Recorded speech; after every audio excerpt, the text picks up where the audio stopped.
Habari zenu.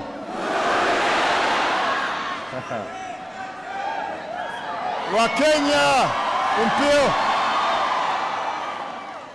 It is great to be back in Kenya. Thank you so much for this extraordinary welcome.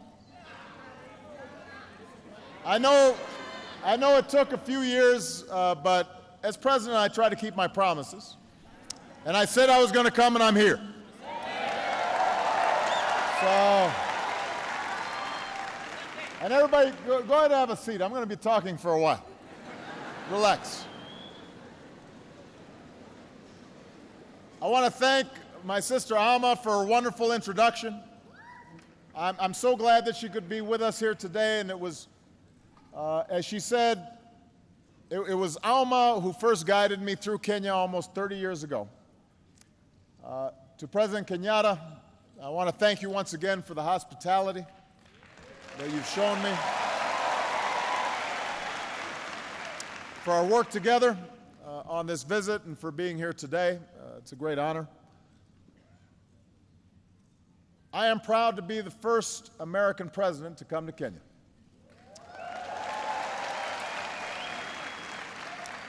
And of course, I'm the first Kenyan American to be president of the United States.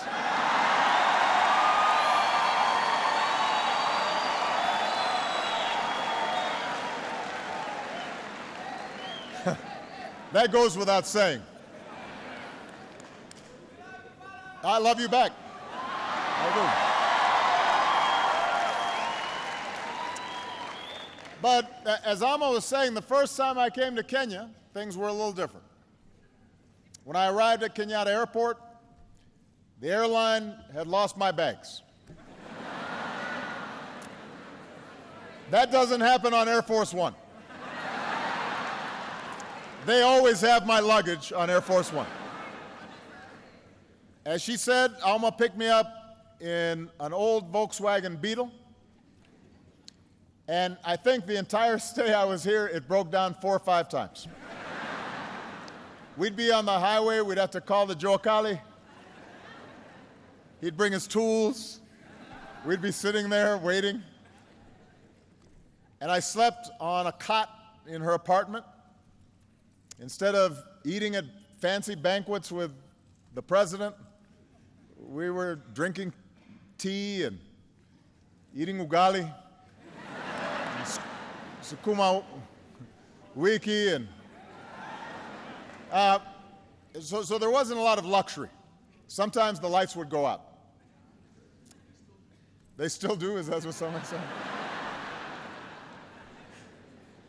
But you know, there was something more important than luxury on that first trip. And that was a sense of being recognized, being seen. I was a young man, and I was just a few years out of university. I'd worked as a community organizer in low-income neighborhoods in Chicago. I was about to go to law school, and when I came here, you know, in many ways I was a Westerner. I was an American, unfamiliar with my father and his birthplace, really disconnected from half of my heritage. And at that airport, as I was trying to find my luggage, there was a woman there who worked for the airlines, and she was helping fill out the forms, and she saw my name, and she looked up and she asked if I was related to my father, who she had known. And that was the first time that my name meant something, right? And that it was recognized. And over the course of several weeks, I'd meet my brothers, aunts, and uncles. I'd travel to Alego, the village where my family was from. I saw the graves of my father and my grandfather. And I learned things about their lives that I could have never learned through books. And in many ways, their lives offered snapshots of Kenya's history. But they also told us something about the future. My grandfather, for example, he was a cook for the British. And as I went through some of his belongings, when I went up country, I found the passbook he had had to carry as a domestic servant. It listed his age and his height, his tribe, listed the number of teeth he had missing. And he was referred to as a boy, even though he was a grown man in that passbook. And he was in the King's African Rifles during the Second World War and was taken to the far reaches of the British Empire, all the way to Burma. And back home, after the war, he was eventually detained for a time because he was linked to a group that opposed British rule. And eventually he was released. He forged a home for himself and his family. He earned the respect of his village,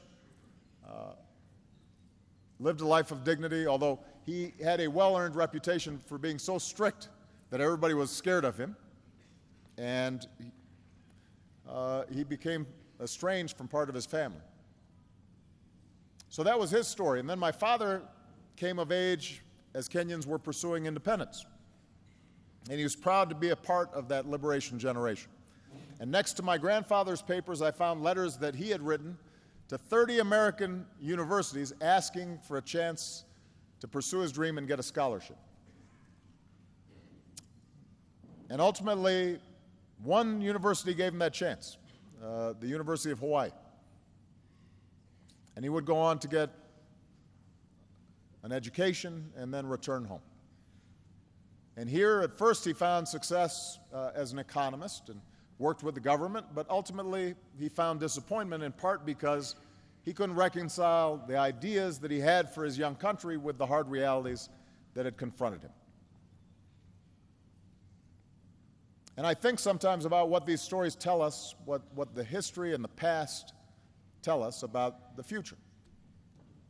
And they show us the enormous barriers to progress that so many Kenyans faced just 1 or 2 generations ago. This is a young country. We were talking last night at dinner. The president's father was the first president. We're only a generation removed. And the daily limitations and sometimes humiliations of colonialism, that's recent history. The corruption and cronyism and tribalism that sometimes confront young nations, that's recent history. But what these stories also tell us is an arc of progress. From foreign rule to independence, from isolation to education and engagement with a wider world. It speaks of incredible progress. So we have to know the history of Kenya, just as we Americans have to know our American history. All people have to understand where they come from. But we also have to remember why these lessons are important. We know our history so that we can learn from it. We learn our history because we understand the sacrifices that were made before, so that when we make sacrifices, we understand we're doing it on behalf of future generations. There's a proverb that says, "We have not inherited this land from our forebears, we have borrowed it from our children." In other words, we study the past so it can guide us into the future and inspire us to do better. And when it comes to the people of Kenya, particularly the youth, I believe there is no limit to what you can achieve. A young, ambitious Kenyan today should not have to do what my grandfather did and serve a foreign master. You don't need to do what my father did and leave your home in order to get a good education and access to opportunity. Because of Kenya's progress, because of your potential, you can build your future right here, right now.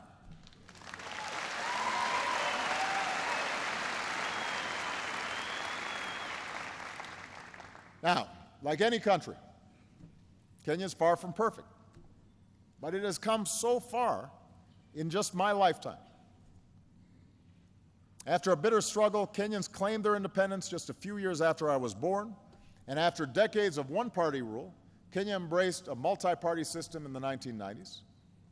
just as I was beginning my own political career in the United States. Tragically, just under a decade ago, Kenya was nearly torn apart by violence at the same time that I was running for my first campaign for president. And I remember hearing the reports of thousands of innocent people being killed or driven from their homes. And from a distance, it seemed like the Kenya that I knew, a Kenya that was able to reach beyond ethnic and tribal lines, that it might split apart across those lines of tribe and ethnicity. But look what happened. The people of Kenya chose not to be defined by the hatreds of the past. You chose a better history.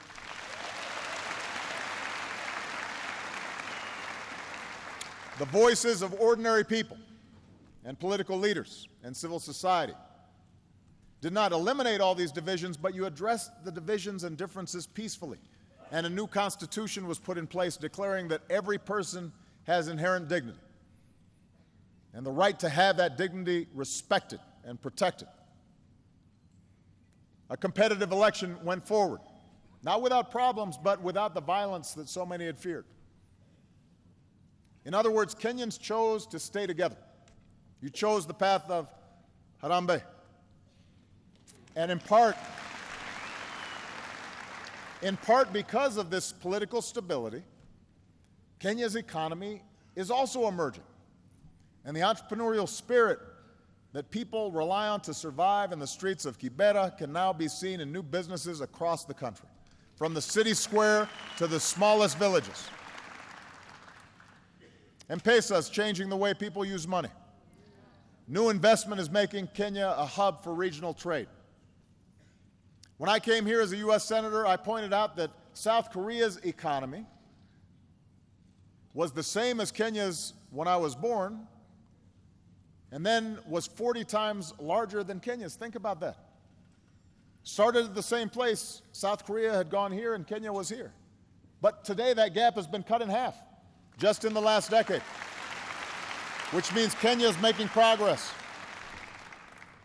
And meanwhile, Kenya continues to carve out a distinct place in the community of nations as a source of peacekeepers for places torn apart by conflict, a host for refugees driven from their homes, a leader for conservation, following the footprints of Wangari Maathai.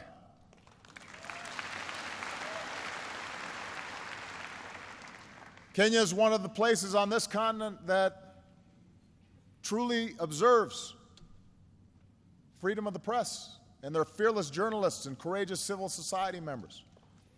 And in the United States, we see the legacy of Kip Keino every time a Kenyan wins one of our marathons.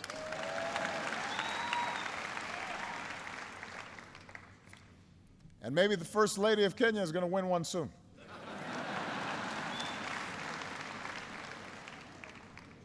I told the President he has to start running with his wife. We want him to stay fit.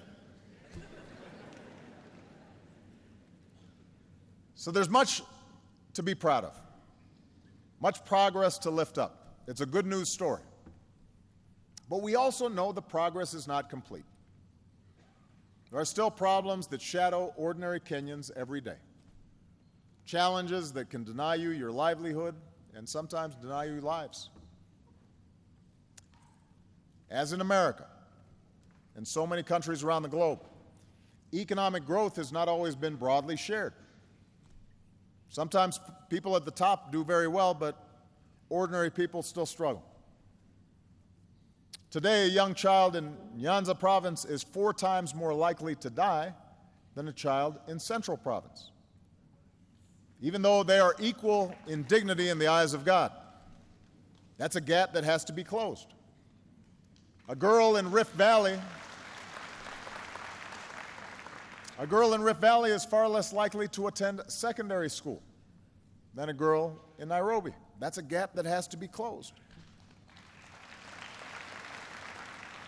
Across the country, one study shows corruption costs Kenyans 250,000 jobs every year, because every shilling that's paid as a bribe could be put into the pocket of somebody who's actually doing an honest day's work.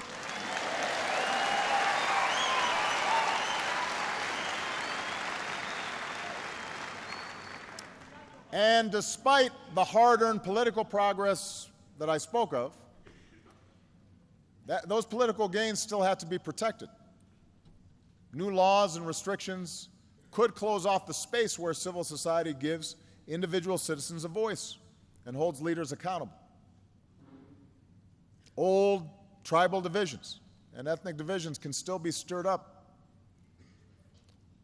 I want to be very clear here. A politics that's based solely on tribe and ethnicity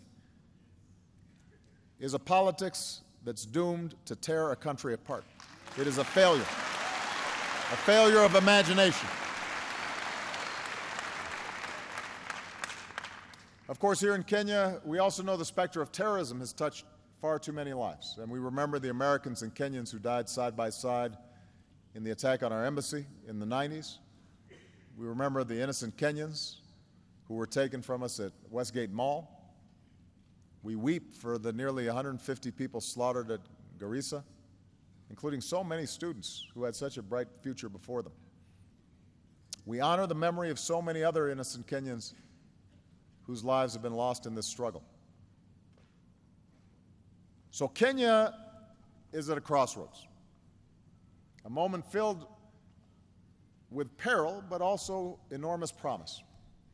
And with the rest of my time here today, I'd like to talk about how you can seize the moment, how you can make sure we leave behind a world that's better, a world that we've borrowed from our children. When I first came to Sub-Saharan Africa as president, I made clear my strong belief that the future of Africa is up to Africans.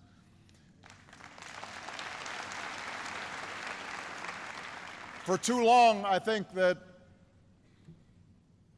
many looked to the outside for salvation and focused on somebody else being at fault for the problems of the continent. And as my sister said, ultimately, we are each responsible for our own destiny. And I'm here as president of a country that sees Kenya as an important partner. I'm here as a friend who wants Kenya to succeed.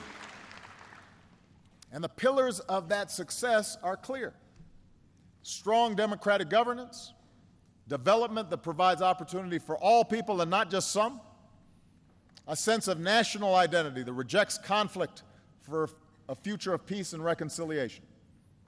And today we can see that future for Kenya on the horizon, but tough choices are going to have to be made in order to arrive at that destination.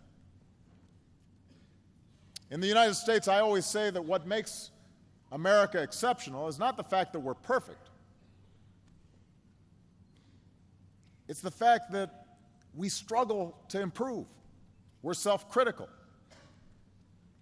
We work to live up to our highest values and ideals, knowing that we're not always going to achieve them perfectly, but we keep on trying to perfect our union. And what's true for America is also true for Kenya. You can't be complacent and accept the world just as it is. You have to imagine what the world might be and then push and work towards that future. Progress requires that you honestly confront the dark corners of our own past, extend rights and opportunities to more of your citizens, see the differences and diversity of this country as a strength, just as we in America try to see the diversity of our country as a strength and not a weakness. So you can choose the path to progress, but it requires making some important choices. First and foremost, it means continuing down the path of a strong, more inclusive, more accountable, and transparent democracy.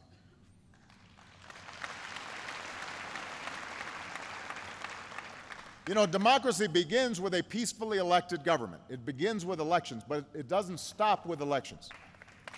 So your Constitution offers a roadmap to governance that's more responsive to the people through protections against unchecked power, more power in the hands of local communities. For this system to succeed, there also has to be space for citizens to exercise their rights. And we saw the strength of Kenya's civil society in the last election when groups collected reports of incitement so that violence could be stopped before it spun out of control. And the ability of citizens to organize and advocate for change, that's the oxygen upon which democracy depends. You know, democracy is sometimes messy, and for leaders, sometimes it's frustrating. Democracy means that somebody's always complaining about something.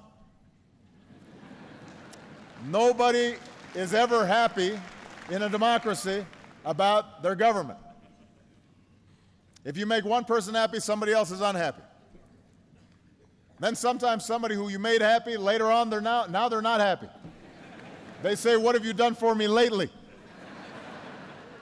But that's the nature of democracy. That's why it works, is because it's constantly challenging leaders to up their game and to do better. And such civic participation and freedom is also essential for rooting out the cancer of corruption. Now, I want to be clear. Corruption is not unique to Kenya.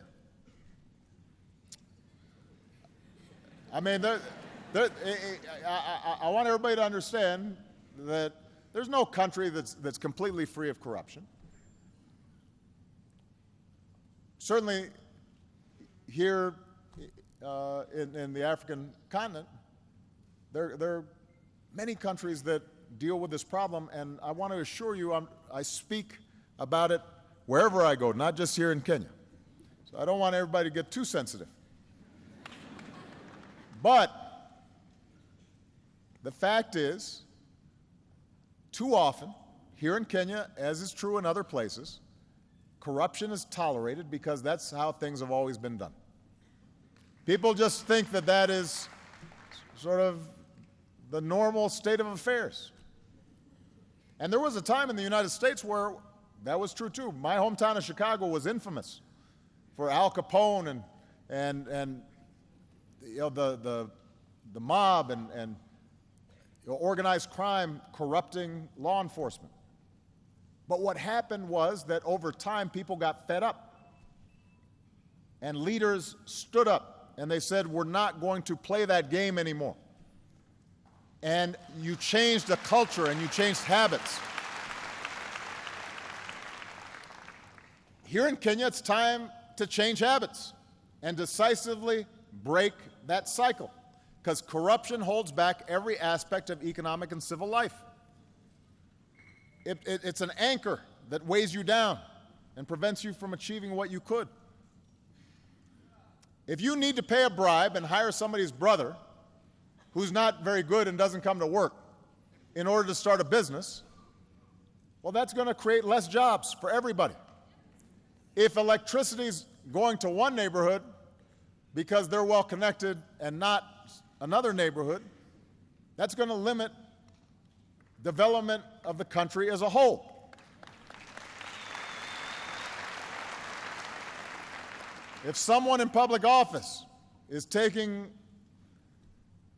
a cut that they don't deserve, that's taking away from those who are paying their fair share. So this is not just about changing one law, although it's important to have laws on the books that are actually being enforced. It's important that not only low-level corruption is punished, but folks at the top, if they are taking from the people, that has to be addressed as well. But it's not something that is just fixed by laws or that any one person can fix. It requires a commitment by the entire nation, leaders and citizens, to change habits and to change culture. Tough laws need to be on the books. And the good news is your government is taking some important steps in the right direction. People who break the law and violate the public trust need to be prosecuted. NGOs have to be allowed to operate, who shine a spotlight on what needs to change. And ordinary people have to stand up and say, enough is enough. It's time for a better future. And as you take these steps, I promise that America will continue to be your partner in supporting investments in strong democratic institutions. Now, We're also going to work with you to pursue the second pillar of progress, and that is development that extends economic opportunity and dignity for all of Kenya's people. You know, America partners with Kenya in areas where you're making enormous progress, and we focus on what Kenyans can do for themselves in building capacity. On entrepreneurship, where Kenya's becoming an engine for innovation. On access to power, where Kenya is developing clean energy that can reach more people. On the important issue of climate change, where Kenya's recent goal to reduce its emissions has put it in the position of being a leader on the continent. On food security, where Kenyan crops are producing more to meet the demands of your people and a global market. And on health, where Kenya has struck huge blows against HIV/AIDS and other diseases, while building up the capacity to provide better care in your communities. America is also partnering with you on an issue that's fundamental to Kenya's future. We are investing in youth. We are investing in the young people of Kenya and the young people of this continent. Robert F. Kennedy once said, "It is a revolutionary world that we live in, and it is the young people who must take the lead." It's the young people who must take the lead. So through our Young African Leaders Initiative, we are empowering and connecting young people. Connecting young people from across the continent who are filled with energy and optimism and idealism and are going to take Africa to new heights. And these young people, they're not weighed down by the old ways. They're creating a new path. And these are the elements for success in this 21st century. To continue down this path of progress, it will be vital for Kenya to recognize that no country can achieve its full potential unless it draws on the talents of all its people, and that must include the half of Kenyans, maybe a little more than half, who are women and girls.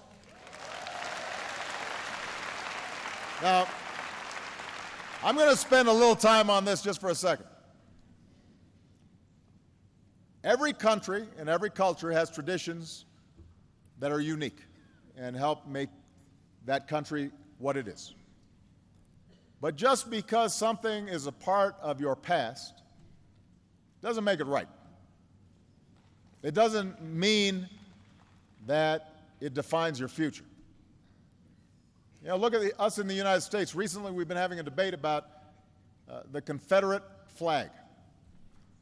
Some of you may be familiar with this. This was a symbol for those states who fought against the Union to preserve slavery. Now, as a historical artifact, it's important. But some have argued that it's just a symbol of heritage that should fly in public spaces. The fact is, it was a flag that flew over an army that fought to maintain a system of slavery and racial subjugation.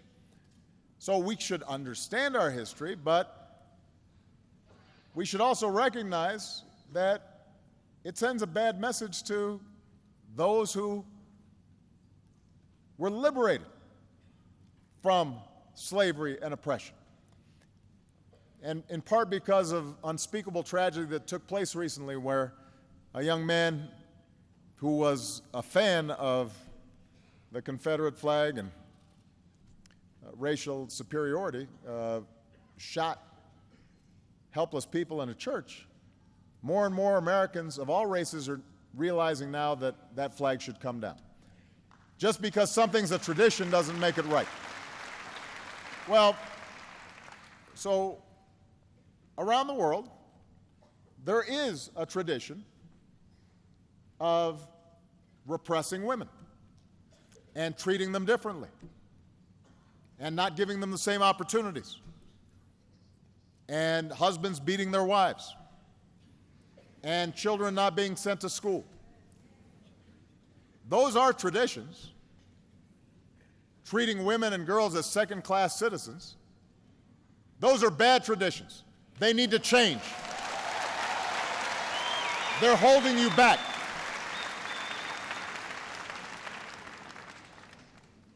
Treating women as second-class citizens is a bad tradition. It holds you back. There's no excuse for sexual assault or domestic violence. There's no reason that young girls should suffer genital mutilation. There's no place in civilized society for the early or forced marriage of children. These traditions may date back centuries. They have no place in the 21st century.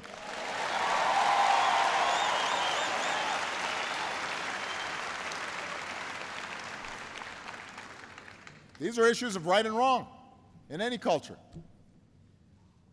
But they're also issues of success and failure.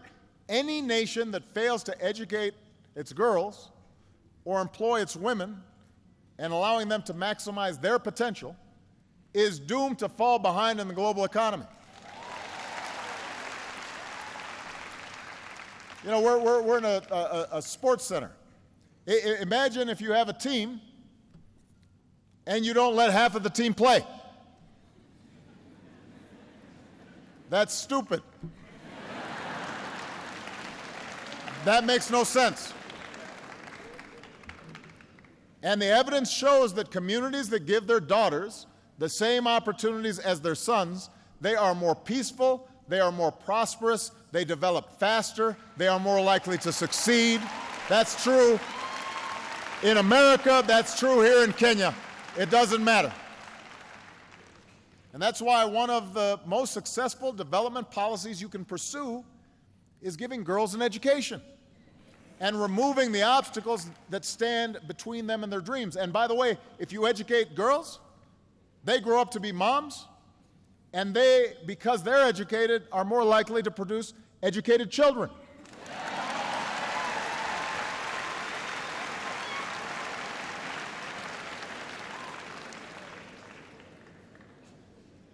So,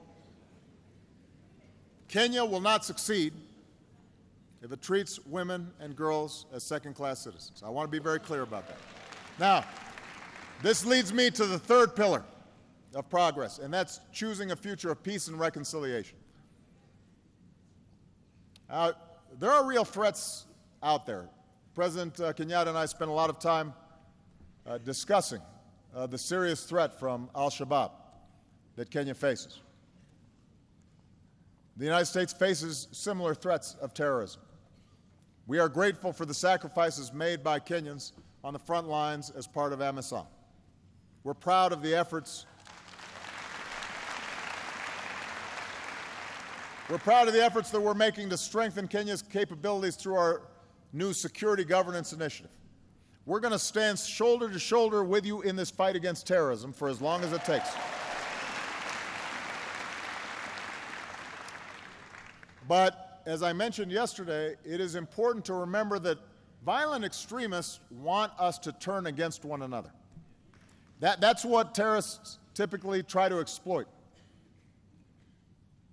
They know that they are a small minority. They know that they can't win conventionally. So what they try to do is target societies where they can exploit divisions.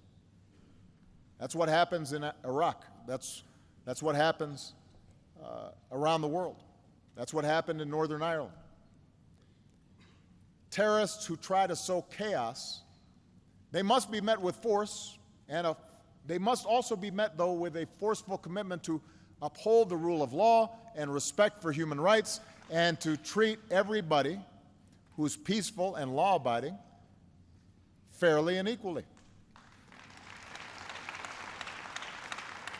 Extremists who prey on distrust must be defeated by communities who stand together and stand for something different.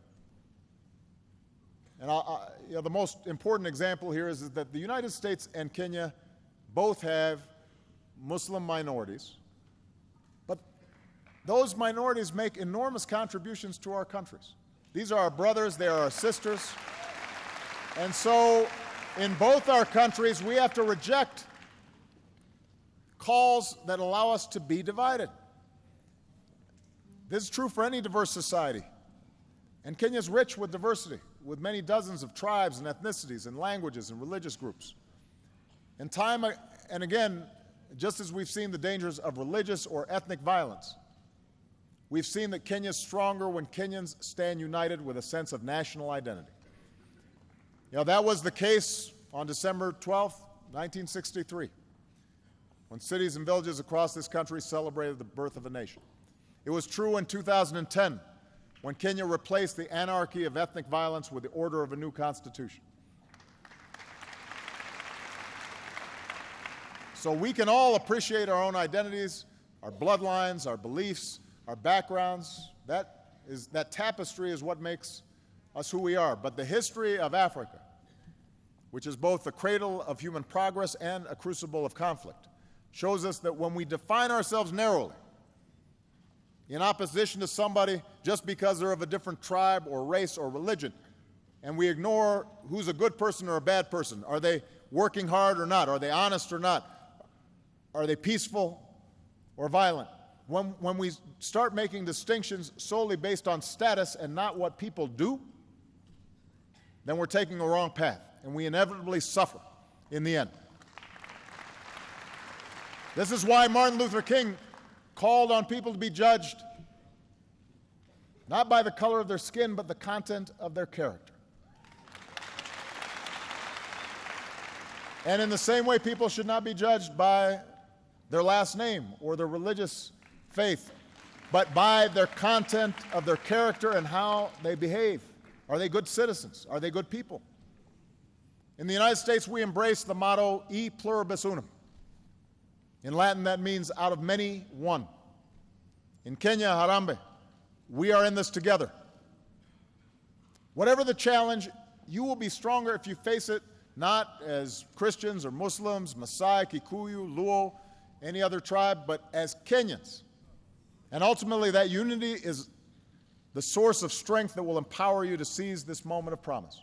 That's what will help you root out corruption. That's what will strengthen democratic institutions.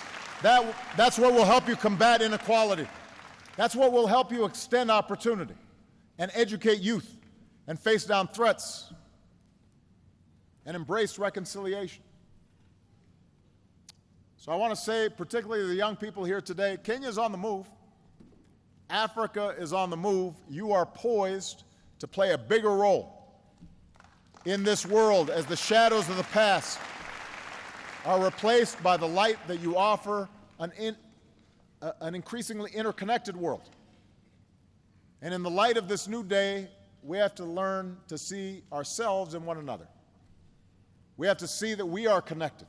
Our fates are bound together. Because in the end, we're all part of one tribe, the human tribe. And no matter who we are or where we come from or what we look like or who we love or what God we worship, we're connected. Our fates are bound up with one another. Kenya holds within it all that diversity, and with diversity sometimes comes difficulty. But I look to Kenya's future filled with hope, and I'm hopeful because of you, the people of Kenya, especially the young people. There are some amazing examples of what's going on right now with young people. I'm hopeful because of a young man named Richard Ruto Torosia. Richard helped build Yes, Youth Can. I like the phrase, yes, Youth Can.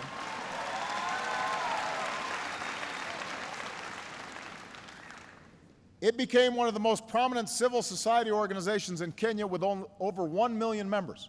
And after the violence of 2007, 2008, Yes, Youth Can stood up to incitement, helped bring opportunity to young people in places that were scarred by conflict.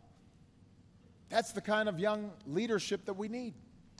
I'm hopeful because of a young woman named Josephine Kulea. So Josephine founded Samburu Girls Foundation, and she's already helped to rescue over 1,000 girls from abuse and forced marriage and helped place them in schools.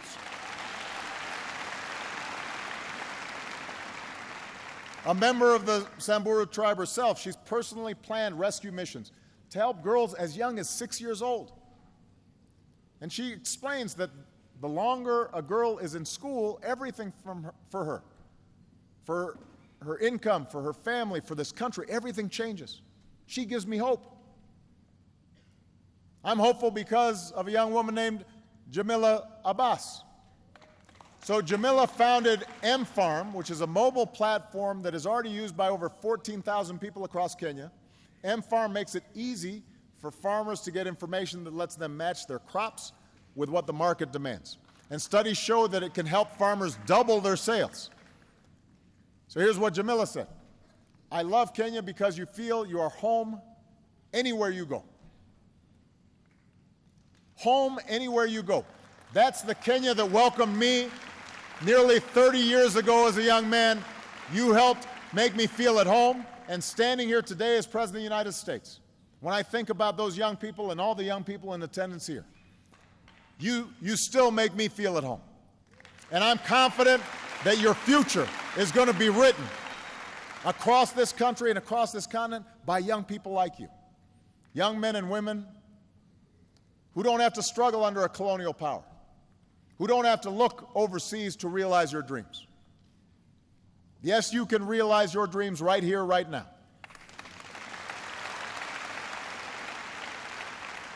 We have not inherited this land from our forebears. We have borrowed it from our children. So now's the time for us to do the hard work of living up to that inheritance, of building a Kenya where the inherent dignity of every person is respected and protected, and there's no limit to what a child can achieve. I am here to tell you that the United States of America will be a partner for you every step of the way. God bless you. Thank you. Asante sana.